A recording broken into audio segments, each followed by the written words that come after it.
অনেক ভাইয়েরা, অনেক ছাত্ররা, অনেক শিক্ষক ও কি শুনবে? আনাসিদ শুনবে। আনাসিদ বুঝেন তো? সঙ্গীত শুনবে, ইসলামী সঙ্গীত, ইসলামী জাগরণ, এগুলো শুনবে। যেই ব্যক্তি শুধু গজল শোনে, নাচ শোনে, এই শোনে, সেই শোনে, জাগরণী শোনে, সঙ্গীত শোনে, বলে ইসলামী গান, ইসলামী গান শোনে। এক লোককে একবার দেখছি, অনেক আগের কথা বলছি, দাওয়াতের ময়দানে, সে কিছু শুনছে এরকম। তো আমি বললাম, কি শুনছেন আপনি? কি শুনছেন? সে কানে লাগিয়ে শুনছে।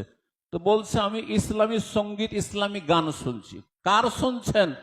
বলছে যে এই পাকিস্তানের এক মহিলা ছিল, উম্মে হাবিবার গান শুনছি। বুঝো, আউযুবিল্লাহ, আউযুবিল্লাহ। কথা বোঝা গেছে? যেই ব্যক্তি, ভালো করে শোনেন, সালাফরা বলেছেন, ওলামারা বলেছেন, যেই ব্যক্তি এই ইসলামী সঙ্গীতের নামে এইসব সঙ্গীতে বা শের শায়রিতে, কবিতা শোনায়, ছন্দ শোনায় আসক্ত হবে, যাকে ভালো লাগবে, তার অন্তর থেকে কোরআনের মহব্বত বেরিয়ে যাবে। ওর দ্বারা কোরআন তেলাওয়াত নসিব হবে না, কোরআন শুনতে ভালো লাগবে না।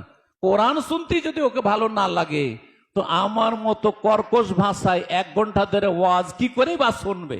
যখন দিনের কথাই শুনবে না, ও হেদায়েতই কি করে নসিব হবে? শুধু ওর পুঁজি হচ্ছে সুর, সুর শোনা, সুর শোনা। যেমন আজকালকার জলসার অবস্থা হচ্ছে, জলসা কি জন্য করা হয়?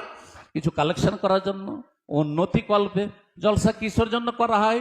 বছরে একটু বিনোদন লাগবে, একটু মেলা ঠেলা লাগবে, যাবো, বউ বেটি নিয়ে যাব, একটু ধুমধাম করে আসবো। জলসা কি জন্য করা হয়? এই জন্য করা হয় যে সেখানে কিছু সুরসার শুনবো। খুব ভালো লেগেছে, একজন এসেছিল না, এত সুন্দর ওয়াজ করেছে না, কি বললো যে সেটা বুঝিনি, কিন্তু সুরটা খুব সুন্দর, সুরটা খুবই সুন্দর। এ হচ্ছে জলসার অবস্থা।